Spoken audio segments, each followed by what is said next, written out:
오늘은 우리 주 예수 그리스도의 아버지 하나님이라는 제목으로 하나님 말씀 증거하도록 하겠습니다. 자,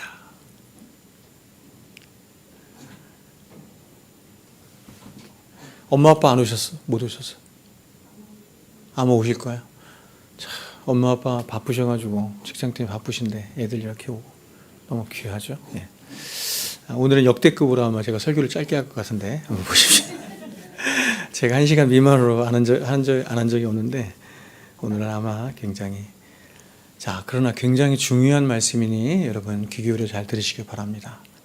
자, 베드로가 이 베드로전서의 말씀을 열면서 이 본문의 말씀을 열면서 가장 먼저 그가 고백하고 있는 말이 뭐냐면 하나님을 찬양하자 이것입니다. 하나님을 찬양하자 하는 것이에요.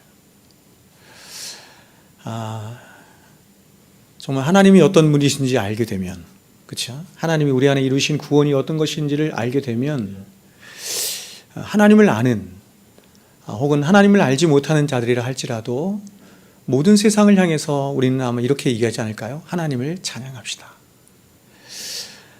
시편 150편 마지막 절이 호흡이 있는 자마다 여호와를 찬양하라라는 말씀이죠. 우리 이제 예배당 안에 딱 들어오기 전에 바로 로비에 걸려 있죠. 제가 시편 150편 그 마지막 절 말씀을 저기에 두고 싶었어요. 그래서 예배당에 들어오는 모든 사람들이 하나님을 찬양하는 자가 되기를 정말 간절히 바라는 마음으로, 그것이 우리 인생의 가장 복되고 영광스러운 삶인 줄로 믿어요. 저와 여러분의 평생에 하나님을 찬양하는 자가 되었으면 좋겠습니다. 오늘 사도도 그러한 마음을 가지고 오늘 본문을 열면서 하나님을 찬송하자 이렇게 말하고 있는 것입니다. 그런데 오늘 본문의 베드로는 이렇게 얘기합니다. 우리 주 예수 그리스도의 아버지 하나님을 찬송하리로다 이렇게 합니다. 하나님을 찬송합시다. 하나님을 찬양하자 이렇게 얘기하는데 그냥 말하지 않고 이렇게 말해요. 우리 주 예수 그리스도의 아버지 하나님을 찬송하리로다 이렇게 말을 해요. 이 말은 조금 더 정확하게 말을 하면 이런 뜻인데요. 우리 주 예수 그리스도의 아버지 하나님은 복되십니다 이런 뜻이에요. 우리 주 예수 그리스도의 아버지는 복되십니다 이런 뜻입니다. 여기서 복되시다라고 하는 것은 이런 뜻이죠. 찬송받으시기에 합당하신 하나님이십니다 이런 뜻입니다. 하나님이 가장 영광스러운 분으로서 그 하나님은 우리에게 찬송받으시기에 유일하고 복되신 가장 영광스러우신 합당하신 하나님이십니다 이런 뜻이에요. 여러분, 구원받은 자의 가장 큰 특징이 뭐냐면 구원받은 자는 하나님께 감사와 찬송과 영광을 돌려드린 자예요. 그렇죠? 이사야 43장 그렇죠? 7절에서 말하는 것처럼 하나님이 우리를 왜 구원하시느냐, 왜 우리를 창조하시느냐라고 할 때 당신의 찬송이 되게 하려 합니다 이렇게 말했어요. 당신의 찬송이 되게 하려 합니다. 우리를 통하여서 어저께 제가 성경 공부 여러분에게 말씀을 드린 것처럼 이 세상 온 우주 만물이 자신의 존재적인 영광 안에서 하나님이 빌려주신 자신의 존재적인 영광 안에서 하나님을 노래하며 하나님을 찬양하고 있지만 온 세상 우주 만물이 하나님을 찬양하는 것보다 저와 여러분 한 사람이 정말 마음을 굽혀서 우리의 인격을 굽혀서 하나님을 노래하고 하나님을 찬양하고 하나님께 영광을 돌리고 예배드릴 때 하나님이 가장 크게 영광을 받으세요. 그래서 인간을 절대 포기할 수 없는 이유가 바로 여기 있는 것이에요. 그런데 지금 사도가 고백하고 있는 우리 주 예수 그리스도의 아버지 하나님을 찬송하리로다 라고 하는 것은 여러분 그냥 쓱 지나가면 우리가 지나갈 수 있지만 잘 보십시오. 굉장히 독특하고 생소한 표현이에요. 굉장히 독특하고 생소한 표현이죠. 우리가 생각할 때 우리는 아버지 하나님을 찬송합니다. 우리의 아버지 하나님을 찬송합니다 라고 해야 맞는 표현인 것 같죠. 그런데 사도는 그렇게 말하지 않고 굉장히 독특하게 앞에 뭔가를 붙여서 이렇게 얘기하죠. 우리 주 예수 그리스도의 아버지 하나님을 찬송하리로다 이렇게 말해요. 우리 주 예수 그리스도의 아버지 하나님을 찬송하리로다 이렇게 말을 해요. 우리의 아버지 하나님을 찬양하는 것이 아니라 우리의 주 되신 예수 그리스도의 아버지 되신 하나님을 찬송한다 이렇게 말을 하는 거예요. 굉장히 독특한 표현이죠. 그럼 왜 사도는 이렇게 고백했을까요? 그것은 이 고백이 기독교 신앙의 가장 핵심적인 고백이기 때문에 그렇습니다. 기독교 신앙의 가장 핵심적인 고백, 우리가 하나님을 향해서 할 수 있는 최고의 영광스러운 핵심적인 고백이 바로 이 고백이에요. 구약 성경에서는 하나님을 찬양할 때 이렇게 말합니다. 이스라엘의 하나님을 찬양하라 이렇게 말합니다. 그렇죠? 이스라엘, 민족적인 거죠. 민족적인 이스라엘의 하나님을 찬양하자 이렇게 말합니다. 그리고 다시 족장시대로 거슬러 올라가면 이렇게도 말합니다. 셈의 하나님을 찬양하라 이렇게 말하기도 하고, 또 하나님의 여러 속성들을 이야기하면서 하나님의 거룩하심과 하나님의 영광과 하나님의 위대하심과 이런 것들을 이야기하면서 하나님을 찬양하라 이렇게 말하기도 합니다. 그런데 이제 이게 신약시대로 넘어오면서 이러한 하나님에 대한 신앙 고백과 하나님에 대한 찬양이 아주 획기적으로 큰 변혁이 일어나는 거예요. 그것이 바로 이것입니다. 예수 그리스도의 하나님 아버지를 찬양하라 이것입니다. 구약시대에서 신약시대에 넘어오면서 하나님을 향한 이 찬양의 고백이 완전히 획기적으로 변했는데, 그것이 뭐냐면 우리 주 예수 그리스도의 하나님 아버지 하나님을 찬양하라 이거예요. 그러면 여러분 왜 그런 것일까요? 그것은 이렇습니다. 하나님을 찬양해요. 그렇죠? 하나님을 찬양하는데 어떤 사람은 하나님을 요만큼 찬양하기도 하고 하나님은 이만큼 찬양하기도 하고, 어떤 사람은 말로도 할 수 없는 영광으로 하나님을 찬양하죠. 찬양하는 정도가 다르죠? 그러면 하나님을 찬양하는 정도는 어디에서 결정돼요? 하나님을 아는 지식이죠. 맞습니다. 하나님의 영광의 무게에 압도되는 것만큼 찬양하는 거예요. 영광이란 무겁다는 뜻이에요. 하나님이 얼마나 무거우신 분인가, 얼마나 영광스러운 분인가 하는 것에 압도되는 것만큼 찬양하는 거예요. 하나님을 요만큼밖에 모르는 사람은 그만큼밖에 찬양을 못해요. 그러나 자신의 이 머리에 담을 수 없을 만큼 하나님이 자신의 이 지식과 인격에 가득 차 있는 그 사람은 말로 표현할 수 없는, 그렇죠?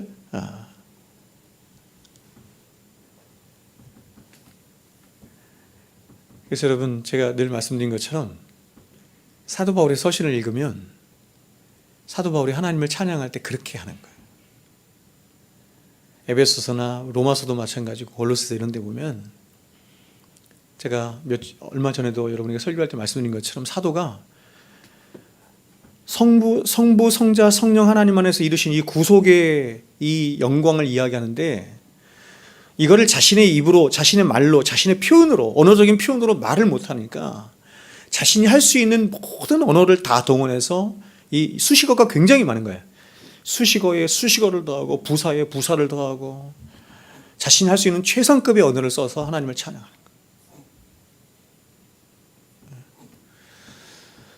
거예요. 저 같은 사람도 이게 경험하거든요. 저 같은 사람도 경험해요. 그러니까 막 설교 준비하고 할 때 막 하나님의 이 어떠하심들을 제가 표현하고 싶은데 제 언어적인 한계에 막혀서 이걸 표현을 못하는 거예요. 제 안에서 하나님을 노래하고 하나님을 찬양하고 싶고 하나님을 이야기하고 싶은 것은 이만큼 큰데 이 언어적인 한계 때문에 이게 답답한 거예요. 그래서 하나님이 자신을 나타내시고 자신을 계시하실 때 어떻게 하시냐면, 예수 그리스도를 통해서 혹은 예수 그리스도 안에서 자신을 나타내신 거예요. 이유가 뭐예요?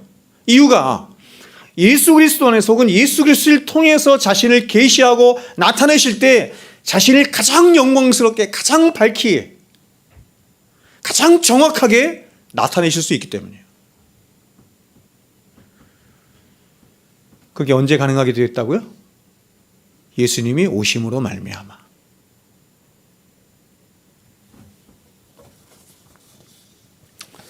그래서 이에 대해서 히브리서 기자가 이렇게 말을 하는 거예요. 제 말 이해하시죠? 히브리서 1장 1절 2절에 이렇게 말합니다. 옛적에 선지자들을 통해서 여러 부분과 여러 모양으로 우리 조상들에게 말씀하신 하나님이 이 모든 날 마지막에는 아들을 통하여 우리에게 말씀하셨으니 이 아들을 만유의 상속자로 세우시고 또 그로 말미암아 모든 세계를 지으셨느니라. 지금 이 말씀의 요지가 뭐냐면, 하나님이 예수님이 오시기 전, 아니 최초의 인간인 아담이 창조될 때부터 하나님은 인간에게 늘 말씀하셨대요. 늘 자신을 나타내셨대요. 계시하셨대요. 근데 어떻게 계시하시고 말씀하셨냐면 이렇게 말하죠. 여러 부분과 여러 모양으로 다채로운 방식으로 말씀하셨다. 이렇게 말을 해요. 그러니까 하나님은 아담 때부터 시작해서 아벨과 노아와 아브라함과 이삭과 야곱과 모세와 다윗과 이사야와 그리고 예레미야와 같은 선지자들에게 여러 모양으로 여러 다양한 방식으로 말씀하시고 계시하시고 행동하신 거예요. 뿐만 아니라 우리가 구약에서도 보는 것처럼 꿈으로도 환상으로도 이적으로도 당신을 나타내시고 말씀하셨어요. 내가 누구인지, 하나님 내가 누구인지, 당신이 누구이신지를 선지자들을 통해서도 말씀하시기도 하고, 그리고 여러 이적이나 꿈이나 환상이나 이런 것으로도 당신을 말씀하셨다 이렇게 말하는 거예요. 그런데 이제 예수님이 오신 이후부터는 그런 다양한 방식으로 말씀하지 않고 오직 아들을 통해서만 말씀하셨대요. 다시 읽습니다. 1장 2절. 이 모든 날 마지막에는 아들을 통하여 우리에게 말씀하셨으니 이 아들을 만유의 상속자로 세우시고 또 그로 말미암아 모든 세계를 지으셨느니라. 여러분, 아들을 통하여 말씀하시는 것과 여러 모양과 여러 모양이나 여러 선지자를 통해서 말씀하신 것은 완전히 다른 거예요. 왜 그렇죠, 여러분? 왜 그렇죠? 결국 선지자를 통해서 여러 모양과 다양한 방식으로 말씀하신 것은 뭐를 말씀하신 거냐면 예수 그리스도를 말한 거거든요. 근데 예수 그리스도의 어떤 걸 말한 거냐면 부분적인 걸 말한 거예요. 그러면 예수 그리스도를 통해서 말씀했다는 건 뭐냐면 예수 그리스도 중에서 전부를 말씀하셨다 이런 뜻이에요.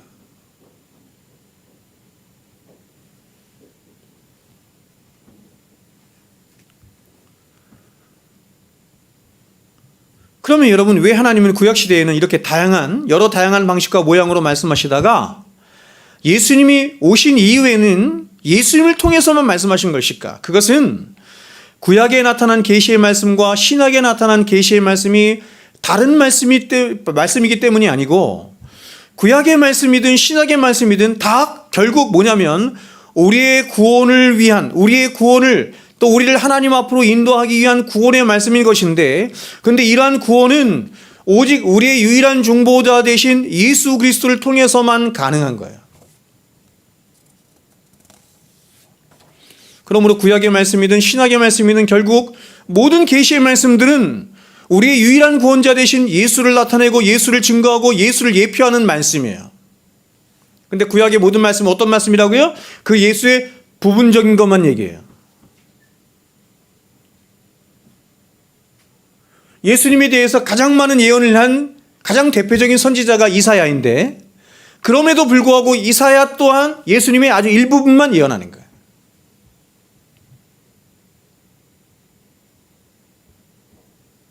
모세의 이야기, 아브라함의 이야기, 다윗의 이야기 다 좋습니다. 요셉의 이야기 다 메시아를 얘기하는 거예요. 오실 메시아에 대해서 얘기하는 거예요. 민족적인 이스라엘의 이야기 다 예수님에 대해서 얘기하는 거예요. 우리의 구원에 대해서 얘기하는 거예요. 그러나 부분적이에요. 다 그림자예요. 모형이고 그림자예요. 우리가 성막에서도 배웠던 것처럼, 절기를 통해서도 배웠던 것처럼 다 그림자예요. 부분적이에요. 근데 그 모든 것에 실체가 오신 거예요. 실체. 원형이 오신 거예요. 진짜가 오신 거예요. 그분이 예수님이에요.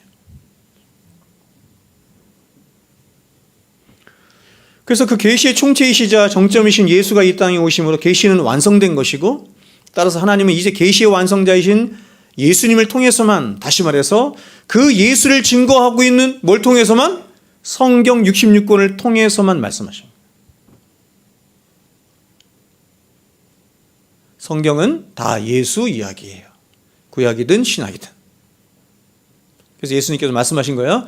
너희가 성경에서 영생을 얻는 줄 생각하고 성경을 상고하거니와 이 성경은 내게 대하여 증거하는 것이니라. 성경에서 다른 이야기를 찾는 건 바보 같은 거예요. 가짜예요. 성경 읽어놓고 다른 이야기 하는 건 다 가짜예요. 오늘날 성경에서 다른 이야기를 하는 경우가 너무 많죠? 다 가짜예요. 그 사람은 성경을 말하는 사람이 아니에요. 그러므로 예수님이 알려주시고 예수님이 보여주시고 예수님이 계시하여 주신 하나님만 진짜 하나님이시고, 따라서 우리는 그 예수님을 통하지 않고는 절대로 하나님을 알 수도 없고 볼 수도 없고 하나님께 나아갈 수도 없어요. 그러므로 이렇게 정지되는 거죠. 우리가 예수님을 아는 것이 곧 하나님을 아는 것이 되는 거예요. 예수님을 아는 것과 하나님을 아는 것은 같은 거예요. 하나님은 하나님 자신을 예수를 통해서 그대로 나타내신 거예요. 그분의 인격과 그분의 성품과 그분의 속성과 그분의 하실 일과 이 모든 것들을, 그분의 영광스러움들을 예수를 통해서 다 그냥 그대로 드러내신 거예요.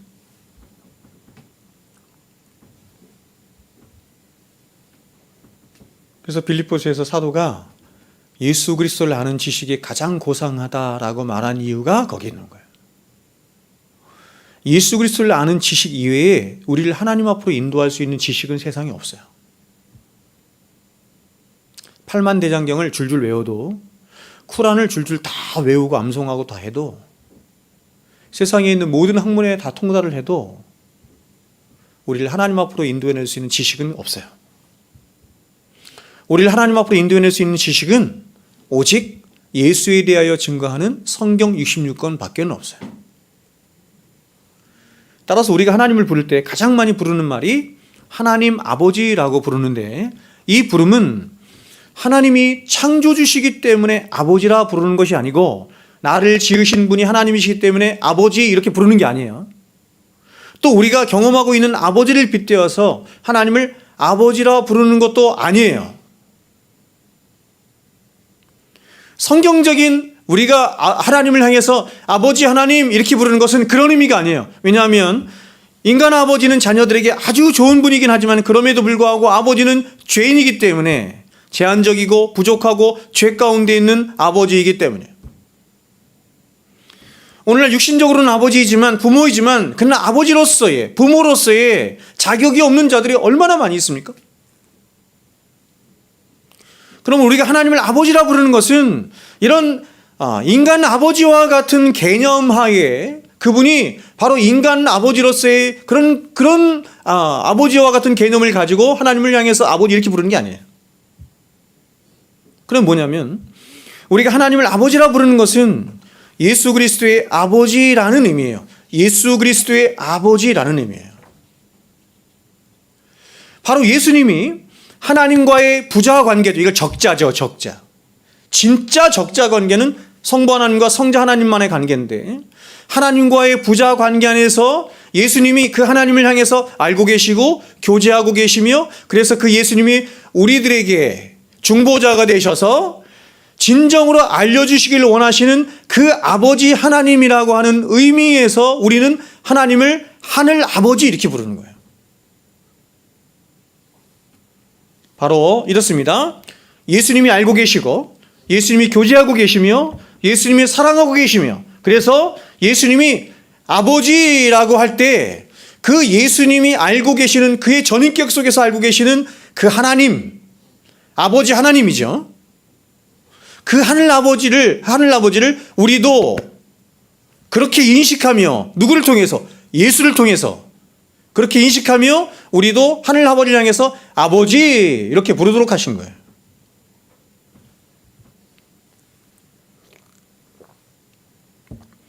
여러분, 이러한 고백은 베드로만 한 게 아닙니다. 바울도, 다른 사도들도, 그리고 초대교회 모든 성도들도 이렇게 알고 고백했어요. 제가 증거를 말씀을 드릴게요. 고린도후서 1장 3절을 보면 사도가 이렇게 얘기합니다. 아까는 베드로가 그렇게 고백했죠. 이번에는 사도 바울이 이렇게 고백해요. 찬송하리로다. 그는 우리 주 예수 그리스도의 하나님이시요. 똑같죠? 에베소 1장 3절에서 또한 이렇게 얘기합니다. 찬송하리로다. 하나님 곧 우리 주 예수 그리스도의 아버지께서 그리스도 안에서 하늘에 속한 모든 신령한 복을 우리에게 주시되. 저는 여러분, 이런 말씀 하나하나 이렇게 대할 때 우리는 이제 말씀을 이렇게 읽을 때 이런 신학적인 지식이 없으니까 슥슥 지나가잖아요. 제가 신학을 깊이 공부하면서 저에게 있게 된 굉장한 유익이 뭐냐면 말씀이 완전 달라 보이는 거예요. 그리고 한 구절 한 구절, 한 단어 한 단어가 틀림이 없는 말씀인 거죠. 그냥 지나칠 수 없는 말씀인 거죠. 우리 주 예수 그리스도의 아버지 하나님, 여기를 생각해 보신 적 있어요? 왜 이런 표현을 썼을까? 베드로도 바울도 왜 이런 표현을 썼을까? 초대교회 교부들도 이런 생각 해보셨어요? 그러므로 여러분이 알고 있고 여러분이 경험하고 있고 또 여러분이 믿고 있는 하나님이 만일 예수님이 알고 있고 예수님이 사랑하고 계시며 또 예수님이 교제하고 계시는 그 하나님과 다르다고 한다면 그 하나님은 기독교가 말하는 하나님이 아니에요. 기독교가 말하는 하나님이 아니라 인간들 스스로가 자신의 탐심 안에서, 탐심은 우상이니까 탐심 안에서 만드는 우상이에요.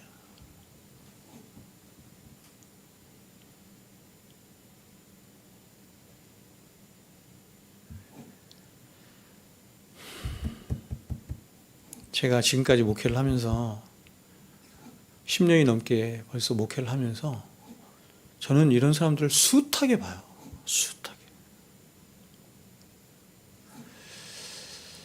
저 사람이 믿는 하나님, 저 사람이 알고 있는 하나님, 더 나아가서 내가 하나님을 어떻게 아느냐, 어떻게 인식하느냐에 따라서 나의 신앙의 방식이 정해지는 거잖아요. 신앙이란, 제가 정의해서 말씀드린 것처럼 신앙이란 내가 믿는다고 하는 어떤 신적인 존재를, 우리는 하나님이죠. 하나님을 향한 나의 전인격적인 반응이 신앙이거든요. 하나님을 내가 어떻게 아느냐, 어떻게 인식하느냐에 따라서 신앙은 결정되는 거예요. 근데 어떤 사람이 이렇게 신앙을 보면 신앙이 너무 왜곡되고 잘못된 거예요. 이유가 뭐예요? 하나님을 잘못 알고 있기 때문이에요. 너무 많아. 그럼 왜 하나님을 아는 지식이 잘못됐냐? 그 사람의 신앙은 어디에 토대를 두었기 때문이에요. 계시 의존적 신앙이 아니라서 그래요. 계시에 성경에 토대를 둔 신앙이 아니라 성경에 토대를 둔 하나님을 안 게 아니에요. 자신이 경험했거나 어디서 들었거나 이게 무서운 거예요. 이게 경험되어지면 무서운 게 뭐냐면 사람의 경험은 이게 자기 의와 함께 경험이 가기 때문에 말씀을 능가해요. 아무리 하나님이 말씀하셔도 자기의 경험이 우선이에요. 이게 무서운 거예요.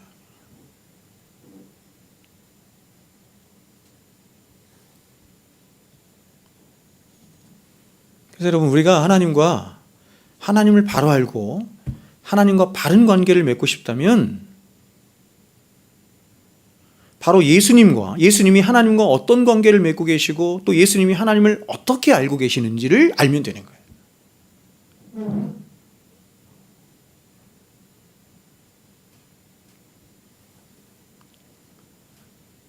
기독교는 제가 정말 강조해서 말씀을 드리지만 계시 의존적 신앙이에요. 솔라 스크립투라.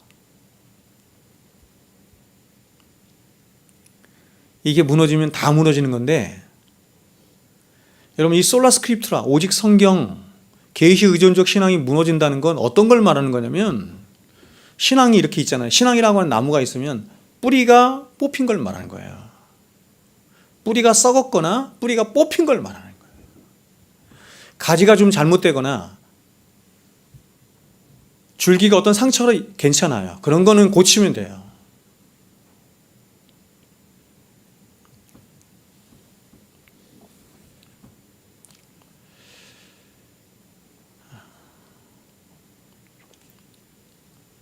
그러므로 우리가 하나님을 바로 알고자 하면 우리는 예수님께로 가야 돼요. 그래서 예수님이 이렇게 말씀하신 거예요. 나는 길이요 진리요 생명이니 나로 말미암지 않고는 하나님께로 갈 자가 없다. 이렇게 말씀하신 거예요. 제가 여러분에게 여러 번 말씀드렸지만 왜 우리는 성부, 성자, 성령 삼위 하나님을 믿는가? 왜 기독교는 하나님을 믿되 한 분 하나님으로 믿지 않고 성부, 성자, 성령 삼위 하나님으로 믿는가?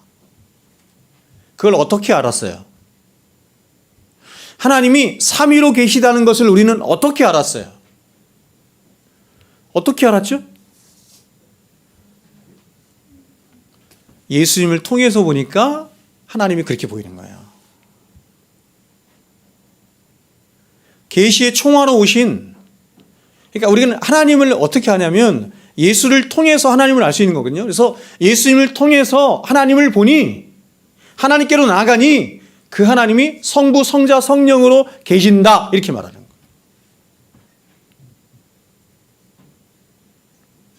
유대교도 무슬림들도 마리성도 예수 그리스도 다 마찬가지예요. 우리와 다르죠? 삼위일체로 믿지 않아요. 이유는 뭐냐면 그들은 예수를 통해서 하나님을 안 보기 때문이에요.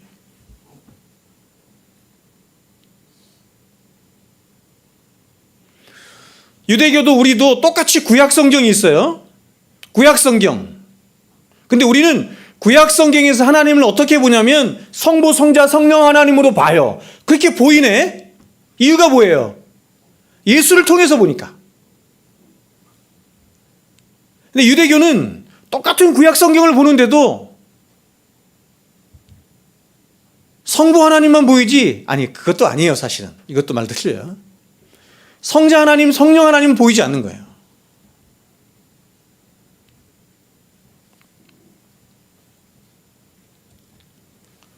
그래서 여러분, 영생이 뭐냐면 성경은 영생을 이렇게 말한 거예요. 성부 하나님과 성부 하나님과 성자 하나님을 바로 알고 그분들과 관계하는 거다, 이렇게 말했어요. 요한복음 17장이죠. 영생은 곧 유일하신 참 하나님과 그가 보내신 자 예수 그리스도를 아는 것이니이다. 그러면 여러분, 우리는 어떻게 해서 이 모든 사실을 알게 되었습니까? 어떻게 해서 아버지와 아들과의 관계가 어떤 것인지를 어떻게 알게 되었습니까? 또 하나님이 과연 나의 아버지가 되신, 하늘 아버지가 되신다는 사실을 어떻게 해서 우리는 알고 확신하게 되었습니까? 또 우리는 어떻게 해서 그 하나님을, 보이지 아니하시는 하나님을 사랑하는 자가 된 것입니까? 놀랍잖아요. 보지도 않았는데. 성경이 이렇게 가잖아요. 한 번도 본 적이 없는, 보이지 아니하시는 예수를 우리가 사랑하는도다.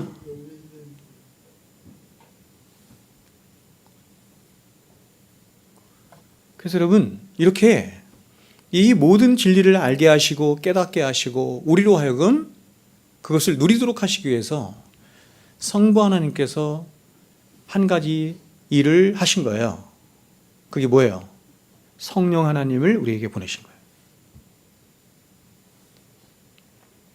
그 성령 하나님으로 말미암아 우리 안에서 거듭남이 있게 하시고, 그 거듭남으로 말미암아 새롭게 심겨진 우리의 생명으로 말미암아 이제는 우리가 하나님을 볼 수도 있고 하나님을 알 수도 있고, 더 나아가서 하나님을 아버지라 부를 수 있는 자가 되도록 하신 것이죠. 그러므로 예수님이 이 땅에 오시고 사시고 고난당하시고 십자가에서 왜 죽으셨는가 하면 바로 예수님 당신 안에서 저와 여러분을 하나님의 자녀가 되게 하셔서 예수님이 하나님을 아버지라 부르신 것처럼 우리도 하나님을 아버지라 부르도록 하시기 위함이에요. 제가 지난 시간에 말씀드렸죠? 왜 예수님께서 이 땅에 오시고 사시고 고난당하시고 십자가에 죽으셔서 결국 우리를 어떻게 하기를 원하시냐면, 예수님께서 하나님을 아버지라 이렇게 부르신 것처럼 우리 또한 하늘 아버지께로 인도하여 그 하늘 아버지를 아버지라 부르도록 하기 위함이다. 그래서 요한복음에 보면 부활하신 주님이 마리아에게 이렇게 말씀하세요. 요한복음 20장 17절에 예수께서 이르시되 나를 붙들지 말라. 내가 아직 아버지께로 올라가지 아니하였노라. 너는 내 형제들에게 가서 이르되 내가 내 아버지 곧 너희 아버지 내 하나님 곧 너희 하나님께로 올라간다 하라 하시니. 굉장히 독특한 표현이죠. 들어보세요. 여기서 너는 누구냐면 마리아를 말하는 건데, 마리아에게 이렇게 말해요. 너는 내 형제들에게 이렇게 말해요. 내 형제들에게. 여기서 여러분, 내 형제들은 누구를 말하는 걸까요? 지금 예수님이 부활하셨거든요. 부활하셨는데 마리아가 왔잖아요. 그래서 마리아에게 말씀하는 거예요. 너는 가서 내 형제들에게 가서 이르되 내가 내 아버지 곧 너희의 아버지 이렇게 말을 해요. 내 하나님 곧 너희 하나님께로 올라간다 하라 하시니. 지금 이 말씀은 예수님이 부활하신 후에 마리아가 예수님을 만났을 때 처음으로 하신 말씀인데, 그런데 예수님이 그의 제자들을 향해서 뭐라고 말씀하시냐면 제자들 이렇게 말하지 않고 나의 형제들 이렇게 말하고 있는 거예요. 예수님이 부활하시기 전에는 한 번도 제자들을 이렇게 부르신 적이 없어요. 너희는 나의 형제다 이렇게 부르신 적이 없어요. 근데 부활하신 후에 이제 주님은 내가 하나님을 아버지라 부르는 것처럼 이제 너희도 하나님을 아버지라 부르라 이렇게 말씀하시는 거예요. 즉 하나님이 예수님을 통해서 수많은 예수님의 동생들을 새 창조해 내신 것입니다. 부활이죠.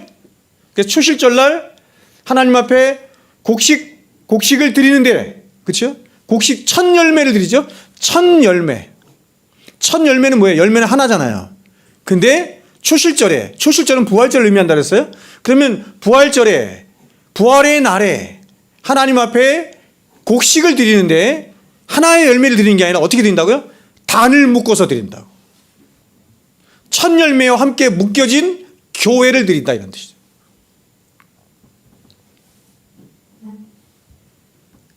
첫 열매로 말미암아 수많은 또 다른 열매들이 맺혀질 것을 말씀하시는 것입니다.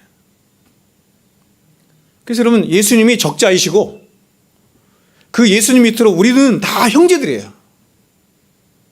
적자는 아니고 양자들이죠. 그러면 하나님과 예수님과의 관계는 하나님과 우리의 관계의 모형이 되는 거예요. 모형.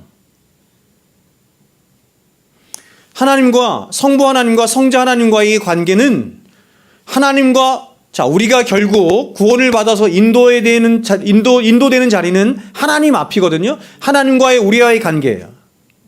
그리고 하나님과 우리의 관계의 모형이 뭐냐면 하나님과 예수 그리스도의 관계다 이렇게. 그러므로 신앙 성숙이라고 하는 것은 하나님과 예수님과의 관계를 모형으로 해서 우리도 그렇게 하나님과의 풍성한 관계로 동참하고 참여하여 가는 것을 말하는 거예요. 그래서 성경이 이걸 이렇게 뭐라고 말한 거냐면 우리로 하여금 신의 성품에 참여하는 자들이 된다 이렇게 말하는 거예요. 성부 하나님과 성자 하나님이 신적인 분들로서 그런 인격적인 사랑의 관계를 누리며 함께 하셨던 것처럼 우리를 구원하신 목적이 우리도 그런 신적인 본성에 참여하여 그런 성부 하나님과의 사랑의 관계를 누리도록 하시는 데 있다 이렇게 말하는 거예요. 그러므로 여러분, 우리는 정말 놀라운 존재들인 것입니다. 오직 하나님을 향해서 아버지라 부르실 수 있는 유일한 분은 예수님 뿐이에요. 예수님 뿐인데, 그런데 죄인 중에 괴수와 같은 저와 여러분도 이제 하나님의 사랑 안에 있는 예수 그리스도의 구속으로 말미암아 하나님을 아버지라 부를 수 있는 그런 놀랍고 신비스럽고 영광스러운 바로 신의 성품에 참여하는 자들이 되는 거예요.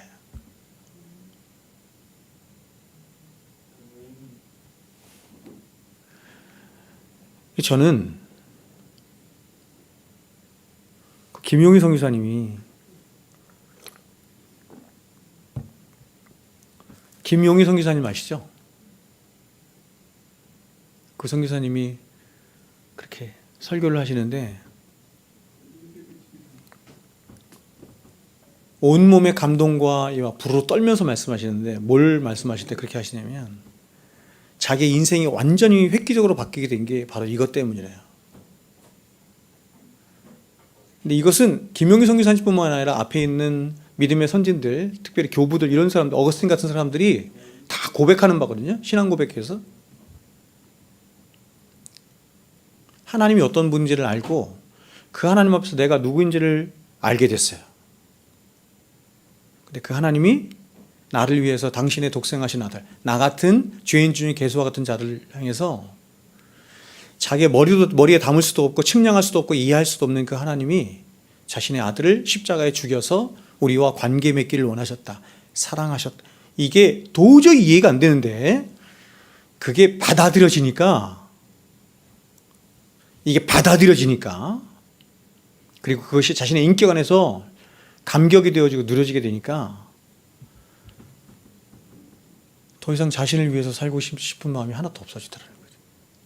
당연하겠죠.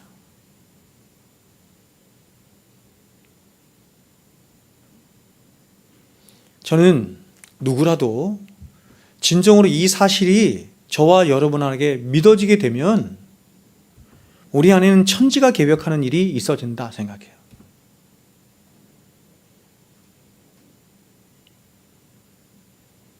그러니까 이러한 사실을 그냥 머리로만 믿거나 혹은 감정으로만 조금 요동하거나 이런 정도지, 실제적인 우리의 전인격 안에서 이것을 믿음으로 받아들이는 일이 없기 때문에 천지가 개벽하는 일이 없는 거예요.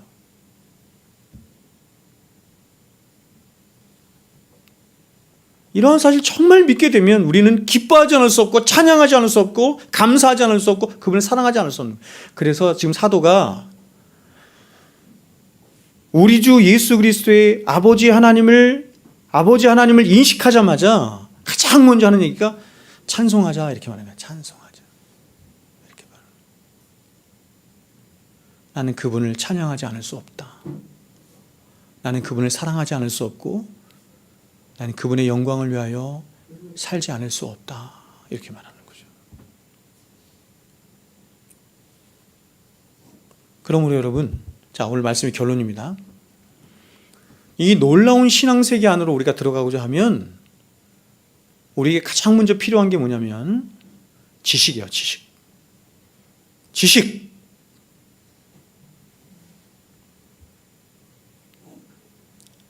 성부 하나님과 성자 하나님과 성령 하나님을 아는 지식. 그분의 본성과 그분의 속성들과 그분의 어떠하심과 그분의 인격과 더 나아가서 그분이 다른 누가 아니에요. 다른 누가 아닌 나를 위해서 무슨 일을 하셨나.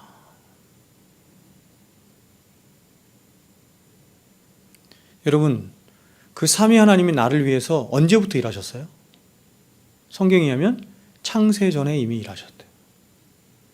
내가 어머니의 모태에 있기도 전에 이미 하나님이 나를 보셨고 아셨다. 보셨다는 의미가 아셨다 이런 얘기죠. 제가 지난번 성경 시간에 말씀드린 것처럼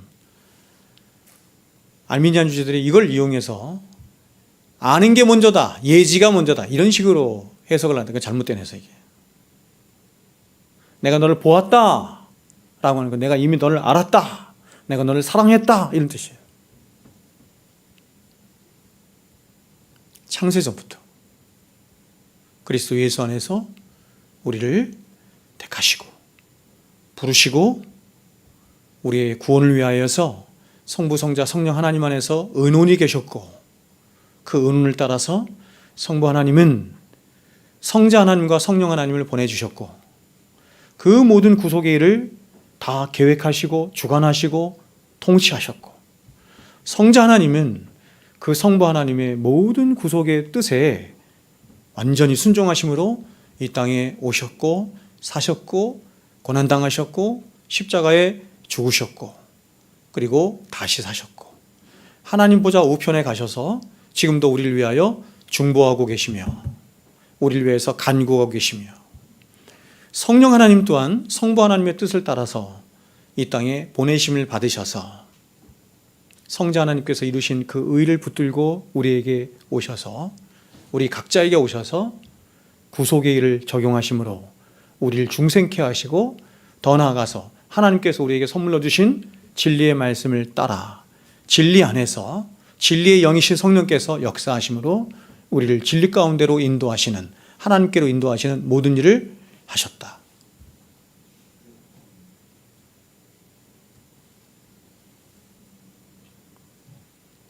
그래서 여러분 알아야 되는 거예요. 그리고 두 번째 중요한 것은 뭐예요? 윤예강 꿈쩍도 안 하는 인재석이 그래서 여러분 두 번째로 중요한 게 뭐냐면, 자, 이제 말씀 맺겠습니다. 묵상하는 거예요. 깊이. 이게 여러분 저 보세요. 절대로 이러한 지식들이 머리에만 머물러 있지 않도록 계속해서 묵상하는 거예요. 묵상. 이 묵상하는 거에 가장 좋은 게 언제냐면 기도예요. 그러니까 꼭 기도 시간이 아니더라도 여러분이 자주 생각하시는 거예요. 하나님에 대해서. 제가 지금 이렇게 넓게 한번 쭉 얘기했잖아요. 성부, 성자, 성령, 하나님 그분들이 이루신 일에 대해서 생각하는 거예요. 묵상하는 거예요. 그분이 어떤 분이실까?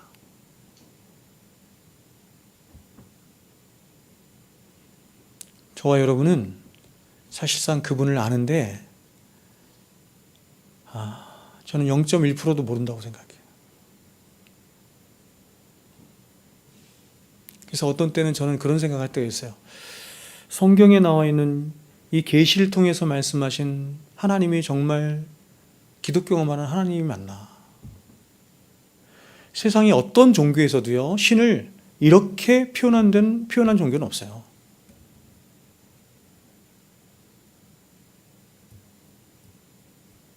그 잘잘법인가? 거기 보니까 어떤 사람이 그 질문을 했더라고. 왜 우리는 우리의 신이 있는데, 우리 전통적으로 믿는, 한국에서 믿는, 우리 대한민국에서 믿는 신이 있는데 왜 우리는 이방 종교인 유대교인들이 믿었던 그 하나님을 믿어야 합니까? 그 기독교를 믿어야 합니까? 이렇게 질문한 사람이 있더라고요. 여러분, 왜 우리는 그렇게 믿어야 돼요?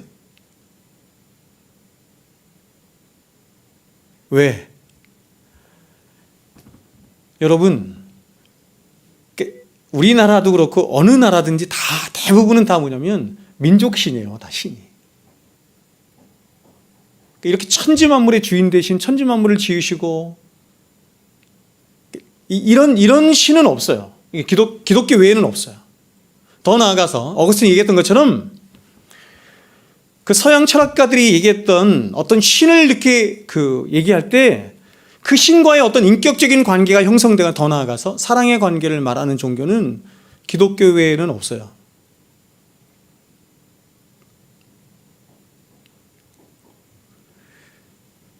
제가 목사로서 여러분에게 말씀을 드리면 저는 제가 목사인데 진리를 전하고 하나님을 전하는 목사이지만 저는 진리를 이렇게 하나님의 말씀을 대할 때 어떤 때는 이 말씀이 정말 그런가? 이 말씀을 믿을 수 있나? 이런 하나님을 믿을 수 있나? 어거스틴이 그랬던 것처럼 아니 어떻게 이런 하나님이 나를 사랑할 수 있다는 말인가?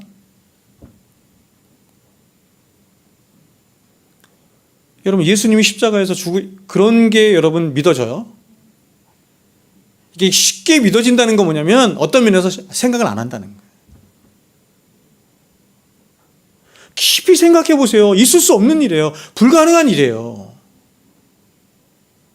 아무리 머리로 이해하려고 해도 이성과 오성으로 이해하고 해석하고 뭔가를 안 돼요, 여러분. 안 돼요.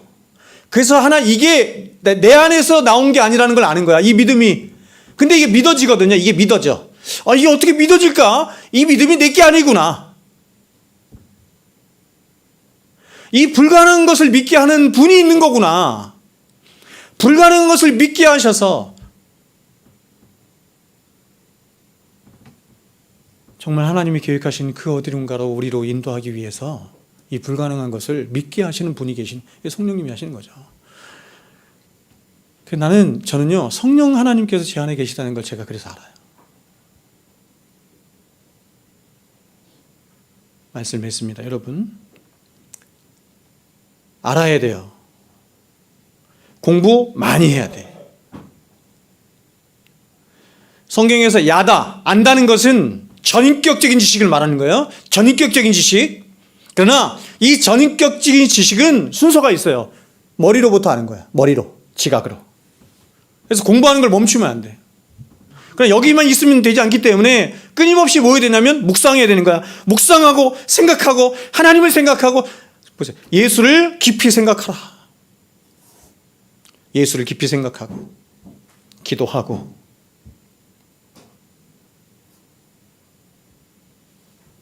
기도하겠습니다.